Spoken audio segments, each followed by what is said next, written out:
Boleh, boleh. Saya dulu seperti itu ya. Karena cuma pas yang sudah udah nikah nih ada-ada aja gitu kos pengeluarannya gitu kan, macem-macem gitu kan.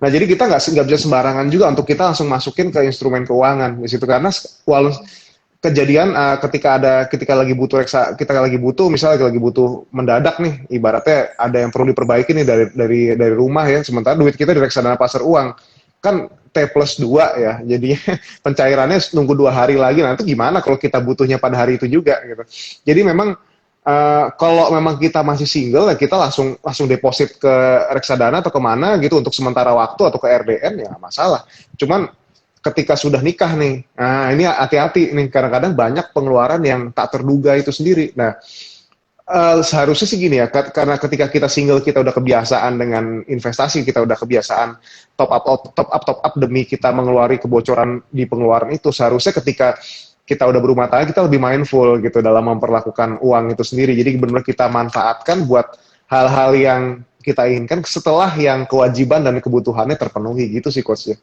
Jadi Oh kalau gitu ditaruh ya. Ya. dulu ke situ ya ya nggak masalah gitu. Cuman hati-hati juga kalau pengeluaran dadakan ini.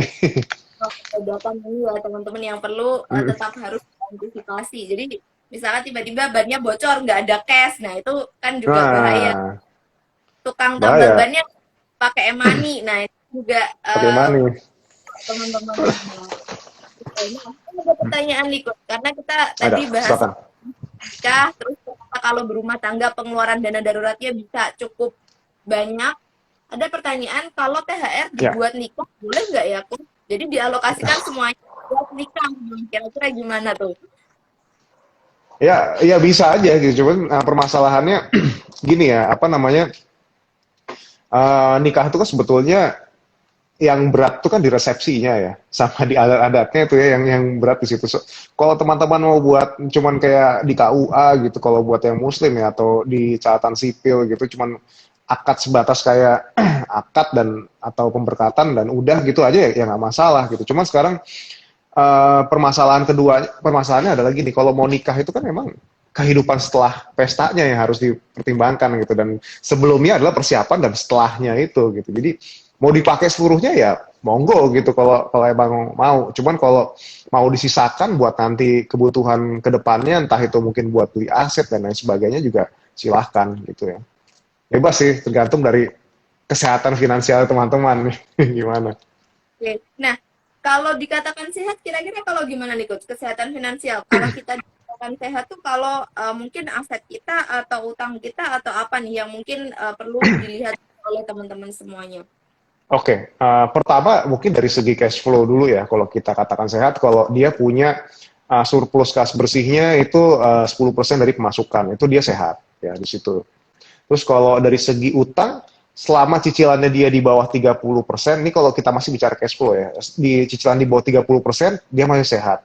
Tapi kalau dari segi aset ya, kalau utangnya dia melebihi besar, maksudnya utang yang belum terbayar ya, yang harus dilunasi masih melebihi 50% dari total aset, tandanya bahaya di situ ya. Nah, terus kalau kita lihat dari aset lancar, tabungan, ya paling enggak kita punya tabungan tuh 15 sampai 20% dari kekayaan bersih ya di situ ya. Dan kalau kekayaan bersih sendiri ya, aset dikurangin utang sebisa mungkin jangan sampai minus gitu. Kesehatannya dari situ sih. Jadi once memang itu udah done, udah semuanya udah overall, kita dapat cash nih, kita mau pakai buat nikah nih. Ya, it's okay, nggak apa-apa, silakan. Selama nikah itu juga merupakan bagian dari tujuan finansial kita, ya, yang pengen kita capai. Kalau cuma nikah karena terpaksa kayak gitu, gara-gara orang tuanya mau atau gimana gitu kan, ya tandanya ini nggak masuk dalam list kita, wish list kita mungkin ya. Mungkin belum saat ini, tapi gara-gara kita ada duit, kita ya, salah kalau kayak gitu ya. Ingatlah bahwasanya kalau nanti teman-teman sudah berumah tangga, ya masalah finansial itu harus diperhatikan dengan baik-baik gitu ya, nggak bisa berharap yang wantar rezeki ada aja gitu ya, memang sih gitu ya pasti ada ya, cuman kan perencanaan keuangan itu kan yang harus diperhatikan dan investasi juga semakin penting ketika kita menikah gitu ya.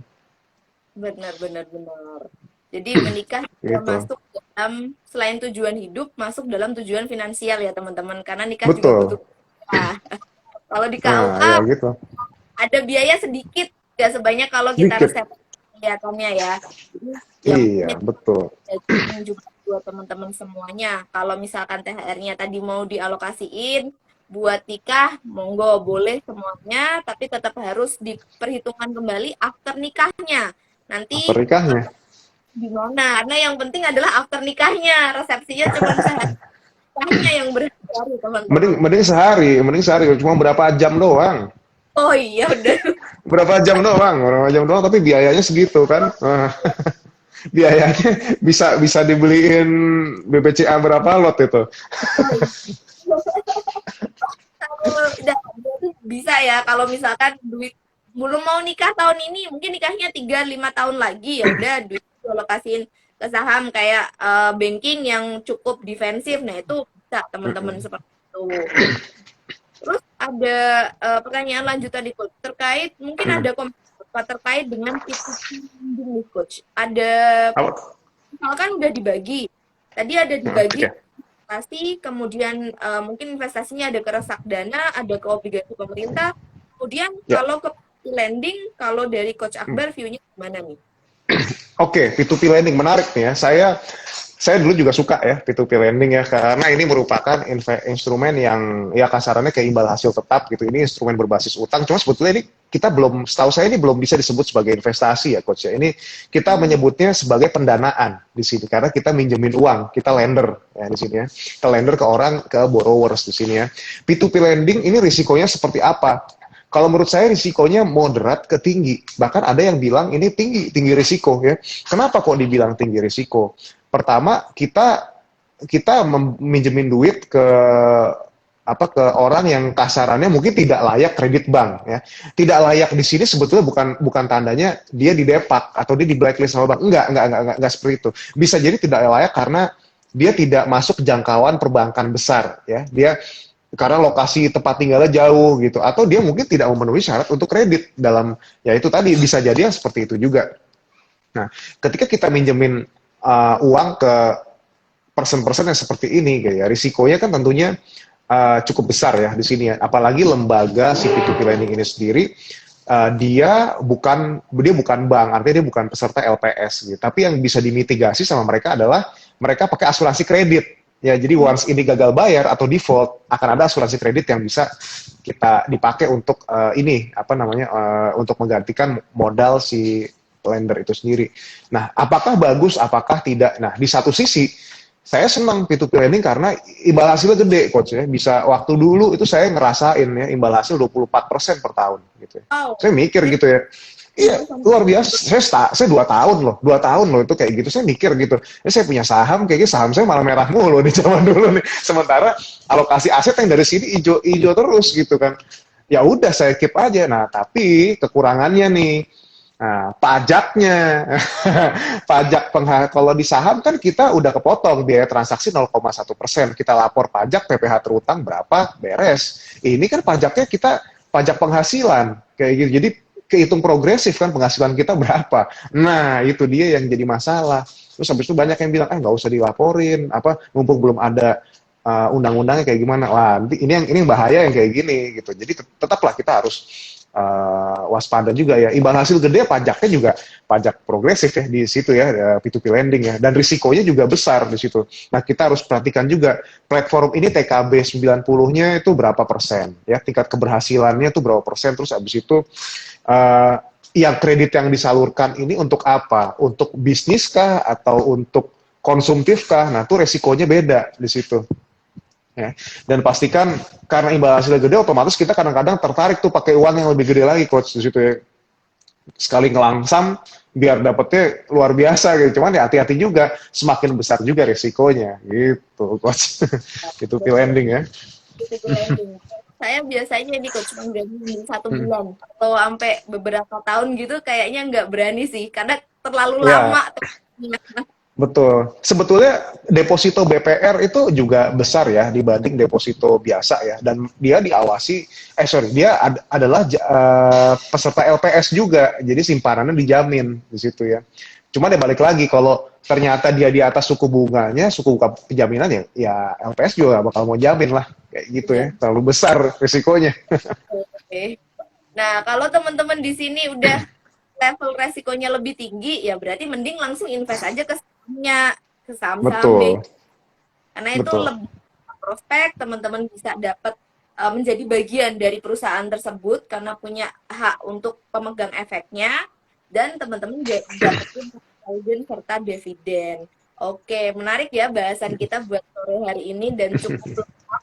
Nah, kira-kira nih Coach, terakhir nih, kira-kira ada Nah, tips nggak buat teman-teman M-Traders dan uang kamu, kira-kira apa supaya THR-nya nggak langsung menguap habis, supaya di akhir bulan kita tetap bisa makan enak. Nah, ini penting juga nih. Oke, pertama harus diingat ya teman-teman ya,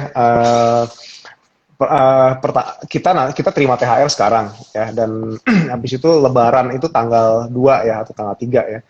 Libur Lebaran seminggu itu masih tanggal muda ya. Ingat-ingat, tanggal muda gajian masih lama. Ya, jadi teman-teman harus nggak bisa dihabisin langsung THR pada saat itu dan gajinya ya. Mindful aja kalau kita mau mengeluarkan sesuatu buat traktir-traktir apa saudara untuk beli belanja dan lain sebagainya, hati-hati ya. Ada baiknya untuk kita list down dulu, kita bikin daftar mengenai pengeluaran-pengeluaran di bulan Maret. Biasanya kan bulan Maret tuh ada apa aja? Ada tagihan listrik bulan April, terus ada uang arisan tuh yang kalau buat tinggal di komplek dan lain sebagainya. Lebih baik itu dibuat daftar aja. Terus habis kebutuhan bayarnya berapa rata-rata, nah kita transfer uang kita ke satu rekening yang berbeda untuk kebutuhan itu. Jadi kita kelihatan ada kayak tabungan bersihnya gitu loh, Coach. Istilahnya gimana ya, kayak rekening kita yang ada gaji dan THR tuh udah kelihatan, oke ini berarti cerminan tabungan kita nanti setelah kita bayar yang wajib. So kalau mau dihabisin ya tinggal segini nih uangnya. Jadi kita lebih berhati-hati ke depannya.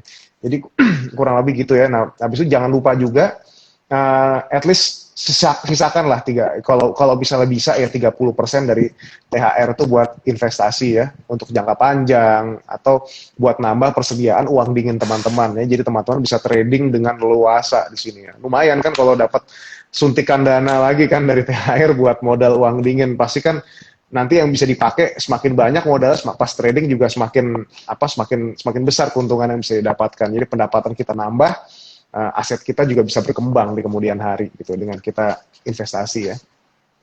Gitu. Oke, menarik nih teman-teman. Diposting berbeda supaya tahu dana kita tinggal berapa sih. Nah, yang Hmm. benar-benar bersih.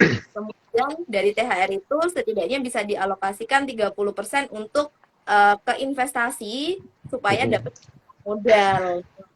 Oke, menarik banget pembahasan kita buat kesempatan kali ini.